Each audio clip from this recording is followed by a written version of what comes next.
It's the Natural Born Thriller, and welcome everyone to Impact Wrestling Review, the show from September 14th, 2019. And for this Impact Wrestling Review, I'll be giving you a review what pertains to the results of Impact Plus presents Victory Road 2019. They were in, let's see, where was that again in Oklahoma? Oh yeah, Eden,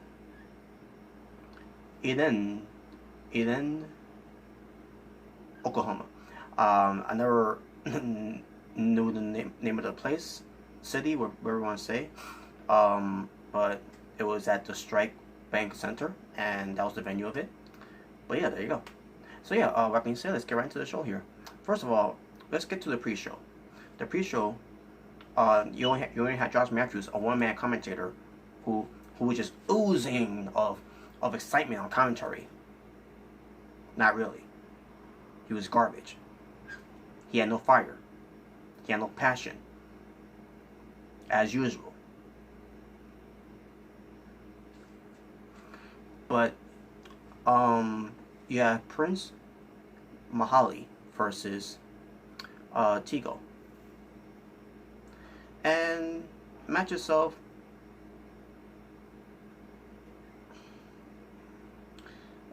didn't like it. But hey, at least Prince Mahali, he used the magic carpet, even though he missed. But yeah, this match was not. But I was not a fan of this match. But Prince Mahali won the match, and there you go. That match was done. Apparently, there was another match that happened on the pre-show, which I didn't even see because it was just either or I just don't remember, or maybe I skipped it. I don't know, but I probably skipped it if I'm not mistaken. But yeah, it features Flex Zebra defeating Damon Damon Woodsore. So if that match happened, I'm glad I skipped it because the pre-show wasn't doing it for me. So let's get to the main card of Impact Victory Road 2019, and it will feature a tag team match to start the show, and also later on, what we're seeing in the main card. Now you got Josh Matthews and Don Callis on commentary. So, it was during when Josh Matthews and Don Callis in the ring, as they get ready to start the show. Josh Matthews says it's good to be home in in Oklahoma. And I'm saying to myself, you're not from Oklahoma. Man, I fucking hate Josh Matthews. He's fucking annoying as fucking hell. It was like the whole thing where they were in Canada. Scott D'Amore was saying something about the North are the best because they're from Canada, and then Josh Matthews said, I love being Canadian. And I say to myself, you're a fucking American. What the fuck are you talking about? You're Canadian. Like, I don't understand Josh Matthews' commentary sometimes, and I don't want to understand his commentary at all because he's fucking garbage. He does nothing on commentary for me. The fact that he's even a lead commentator for Impact Wrestling is a fucking joke.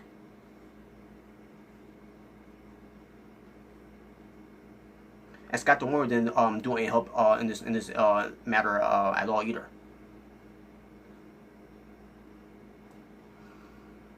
But I'll tell you one thing, he's got more of a passion on commentary than Josh Matthews. But anyways. But yeah, we have a tag team match here. It was the North, Ethan Page and Josh Alexander facing Retro Randy Price and Fuego del Sol. Fuego del Sol. Excuse me. Match itself, it was decent. A decent tag team match. And the North ends up winning with their finishing tag team move. Now I don't know the names of it. I don't think they even know what's the name of it. But basically, it's the whole thing where Josh Alexander gets his opponent. I think it was to Retro Randy, I meant to say, that he did to, or maybe it was to to field goal, but he's getting in the Alabama slam, but like a modified way because he's not getting him like you know from on the slam on his back. He's gonna slam on his you basically on the front side of his own face, face and front body. He was going to, but he does, he'll flip him onto his partner, which is Ethan Page, and Ethan Page will get him, and then he'll catch him and slams him down. Now, I'm trying to remember if that's how it was done. Yeah, it was something like that, but yeah. But the point is, that's the finishing tag team move, where Charles Alexander gets him off of him, as he throws him onto his partner, and then his partner will slam him down, which is Ethan Page, and they won. They still, I mean, it wasn't for the tag team belts, but basically the North ends up winning this regular tag team match. That was a non-title match. So we got Kiera Hogan versus Desi Duranta, where this match is building up, where it was Kiera Hogan had a weak partner in Desi because they didn't get the job done against Rosemary and Taya Valkyrie. So this is why they're having a match here and everything. Match itself, it was okay, but then in the end, Kiera Hogan wins by countout. She can't make it a fucking win on one of these random shows that the Impact person will be doing on Twitch TV and on Impact Plus. Why even get invested in Kiera Hogan's matches if she can't even win a big match by pinfall submission?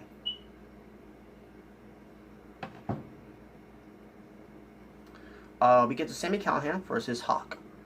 Sami Callihan cut a promo before the match where Sami Callihan was saying about Brian Cage, or pertains to, it's just BS days away until Bound for Glory to face him for the title, and then he starts mocking Hawk by saying he's Road Warrior Hawk and everything. But he says no, but he's going to basically take care of him once we get to this match. And there you go. It was a good promo though by Sami Callihan. And he starts covering promo again as he gets in the ring, and basically telling the people from the production trucks to cut his music off, or he's gonna come back there and beat them up and everything because they would not shut it off for some reason. it was hilarious. So Sami Callihan is calling out Hawk and everything, right? Represents facing him and everything. So Hawk comes out and then Sami Callihan gets beat on him, as the and the match didn't even start yet, and then finally it started. So, and they had a match, and the match itself was pretty decent. In the end, it was Sami Callihan winning with the Cactus Special onto Hawk. After the match, he continues to put more, basically adding insult to injuries onto Hawk, and that was it. Sami Callihan basically looking strong here, where it pertains to build him up for his opportunity against Brian Cage at Bound for Glory for the Impact World Championship. So I thought it was well done, basically. And also Hawk was a good match too. So I want to say that too. Hawk, who's the son of Tatanka, he looked pretty good in the match too. So yeah, he also had a cool entrance too as well. So now we get to the World Class Championship match, a rematch from Operational Override between the challenger MVP versus the champion Chavo Guerrero Jr. And the match itself, it was pretty decent. I thought this match was a better decent match than the match they had from Operational Override. But I'm not just trying to say that match that I had last time was bad. The only thing that was bad about it was that it ended by disqualification because Chavo Guerrero Jr. couldn't beat MVP. He had to take the easy way out. So this match, and basically it was like the same old booking here, where MVP's knees was being attacked by Chavo Guerrero Jr. and MVP kept firing back and everything. Yeah, it was matches it was done right, done well. In the end, it was MVP getting the win on Chavo Guerrero Jr. and new world class champion MVP. After the match, MVP and Chavo Guerrero Jr. shook hands and everything. Chavo Guerrero puts him over, and MVP puts him over for being a great world class champion, I guess maybe. That's another thing. I never heard of a class world championship. So I'm assuming that's what the company is called. You know, World Class Championship Wrestling, maybe. Oh, that's right. That's right. World Class Championship Wrestling, WCCW. It's back in the old days. This one, I don't know what this is called. Maybe that's for me to do a research to find out itself, and maybe I'll come back to you for that later, folks. But we'll see. But yeah, there you go.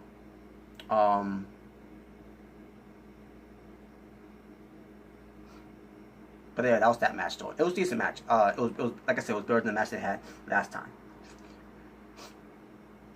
Then we get to the Impact Knockouts Championship match between Tyra Valkyrie defending her Knockouts Championship against Rosemary.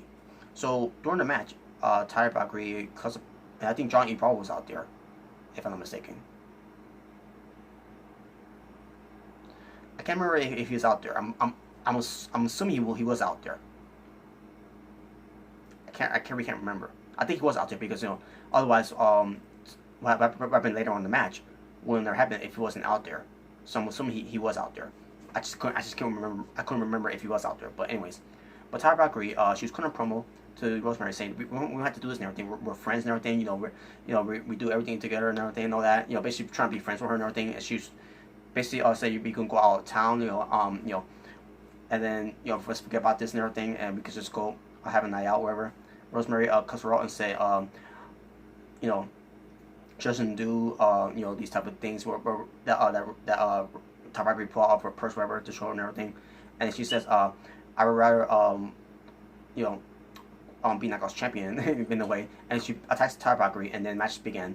Match itself, it was good. Match was good. I enjoyed this match for what it was. In the end, basically Rosemary was trying to go for a win, and I think I'm assuming again. I'm assuming John E. Bravo was the factor of the distraction here, where Rosemary was going after Tyra Valkyrie, and Tyra Valkyrie pulls out her spray of, maybe it was a hairspray, whatever, on that she sprayed to Rosemary's eyes, whatever, or perfume, something like that, and then Tyra Valkyrie hits the. Now here's the thing: I thought she was going to go for her submission move, her submission finishing move, but instead she went for to tie their legs together of Rosemary, get both her arms, and then get the other foot of her to the back of Rosemary's head, and boom, curb stomps her to get the win. Because the last thing we wanted to see there was to see Rosemary tapping out, because in Impact Wrestling she's never tapped out. So that was the last thing that we wanted to see there, especially when it pertains to tapping out to Tyra Valkyrie. Nothing against Tyra Valkyrie, but still. But yeah, in a way they protected Rosemary losing, but I digress for that one. But anyways, the point is, Tyra Valkyrie won. She's still the Knockouts champion, and she's still it's going to brag about her being the longest reigning Knockouts champion in Impact Wrestling history. And all we could say is, hooray! Oh my God! But hey, she's coming her own this time. While her husband being there, trying to be trash. We get to Moose versus Stephen Barnard. Yeah, Stephen Barnard. Stephen Barnard is an MMA fighter, and he's also done some wrestling. And he's going up against Moose because this whole thing with Moose calling out Ken Shamrock and everything. So basically, Moose cut a promo where he's talking about how he's the world's dangerous man, and he's going to show Ken Shamrock that when he faces Stephen Barnard, who was Stephen Barnard, meant to say, excuse me, who was at one point his tag team partner, where it pertains to going up against the American top team. Remember that one where they were holding Bobby Lashley and the American top teams from Impact Wrestling? Oh my God, it was I don't remember talking about it on YouTube before, though, if I'm not mistaken.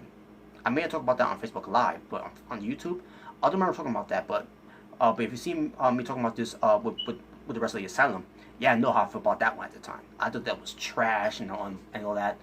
I was like, holy crap, it was just you know, just the whole thing of it, it was annoying the hell on me. But anyways, so yeah, that's what Moose was doing, kind of promo and everything. And then we get this Stephen Barnard, who's being interviewed by Jimmy Jacobs, meant to say. I was going to say Jimmy Havoc. No, Jimmy Jacobs. And Stephen Barnard, he cut a good promo. Represents the Moose. You know, you were a friend of mine. You know, when we went against you know, the ATT, you know, which is again American Top Team. And now to see what you become, and you're taking cheap shots, you know, to my friend Ken Shark and everything, and you're taking cheap shots with me and everything. He's gonna basically show Moose who's the real dangerous man when it pertains to you know you know, in the ring and everything. So, and then we get to the match here, and the match itself was good. Stephen Barnard was pretty good in the match here against Moose. However, in the end, Stephen Barnard lost to Moose, where it pertains to Moose cheating. Now, I try to remember how he cheated. I think he rolled him up and they got his foot on the ropes and all that, and he won, or put the tights, something like that. I try to remember how he won, but Moose. The point is, Moose cheated to win. Basically took the easy way out to basically took a shortcut to win. So, and Stephen Barnard was couldn't believe that that Moose did, you know, cheated and everything. He tried to referee and all that, but referee wasn't listening and all that. So yeah, it was and that was that one. So, but yeah, but the match was I thought was good though. And Stephen Barnard, Stephen Barnard, he was pretty good in the match. So, props to him. Eddie Edwards versus Rohit Raju. Now, Eddie Edwards cut a promo represents being interviewed by Jimmy Jacobs, excuse me. He was talking about something, and then all of a sudden, Rohit Raju shows up, basically cutting him off because they're gonna match and everything. And he had Mohamed Shira inside the corner, and basically Rohit Raju said to Eddie Edwards, since you have a Kenny on your corner, and I said to himself, it's a fucking kendo stick. He said he's gonna have Shira in his corner and everything. So the match happens. It lasted about maybe 4 minutes because Shira gets in the ring and attacks Eddie Edwards, causing a DQ. So Eddie Edwards won by disqualification. And I said to myself, what was the point of this match? And I said to myself, okay, who's gonna come out to save Eddie Edwards? And it was Brian Cage in his wrestling gear. And I said to myself, wait a minute, I thought he was supposed to be cleared to wrestle yet. And he comes out and then basically he gets on the mic and says, let this be a tag team match, you know, like. So this ends up being a tag team match: Brian Cage and Eddie Edwards versus Mohamed Shira and Rohit Raju. But match was decent though. Brian Cage looked good. So yeah. And then Brian Cage and Eddie Edwards wins. It was Eddie Edwards getting the Boston Knee Party onto you know, Rohit Raju, because you know we can't do it onto Shira because we want to book him strong. You know, gotta make him look strong. You know, whatever. But yeah, that was a swerve there for me, folks. You know, Brian Cage coming out there. Same thing with returns to Operation Override. Oh my God, you know.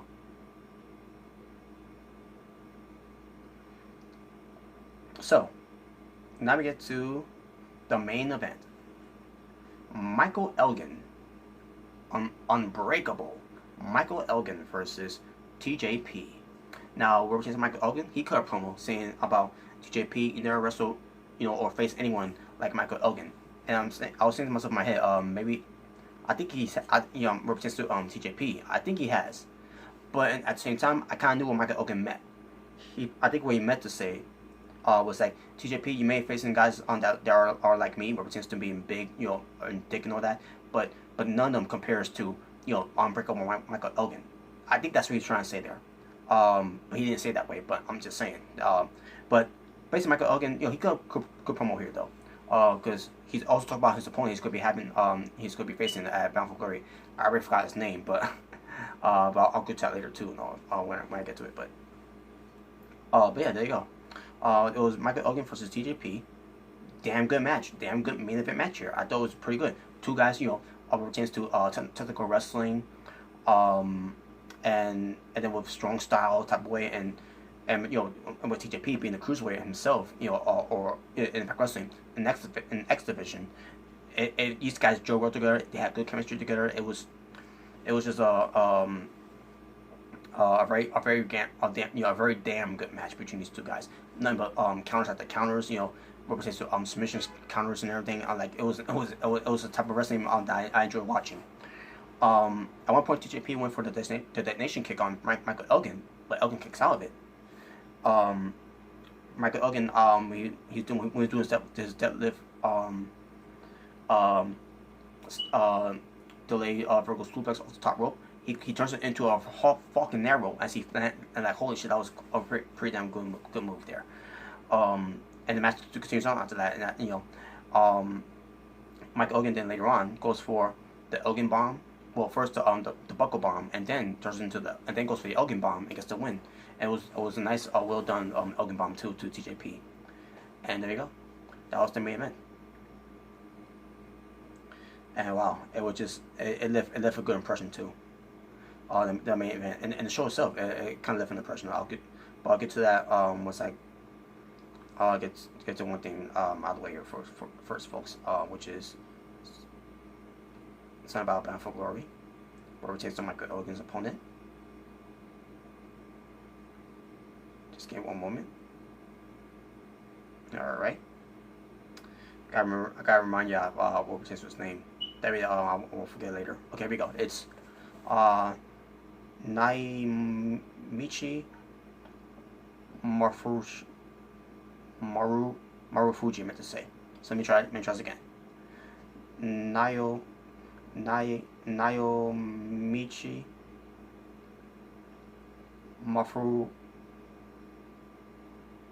Marufuji. One more time, folks. I'll get it right this time. Naimichi Marufuji. So there you go. I think I got it right? Yeah. Marufuji.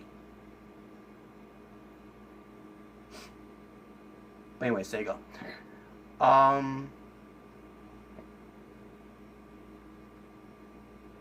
Also represents the MVP. With the World Class Championship title belt. That's from World Class Revolution. That promotion. So there you go.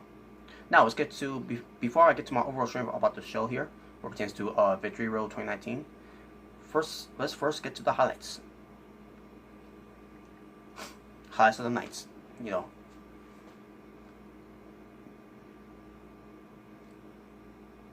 me one moment. There we go. Swerve of the night. We'll have to go to Brian Cage again, where it pertains to Operation Override. And here we go again, where it pertains to Victory Road, where it pertains to him coming out there and being in the match. It's a swerve of the night there. Promo of the night, we have to go to Sami Callihan. Not just from backstage, but also in the ring too. Moment of the night, we'll have to go to moment of the night. MVP and Chavo Guerrero Jr. pulling each other over after their match. After their World Class Championship match. I thought that was a good moment there. So, entrance of the night, we had to go to Hawk.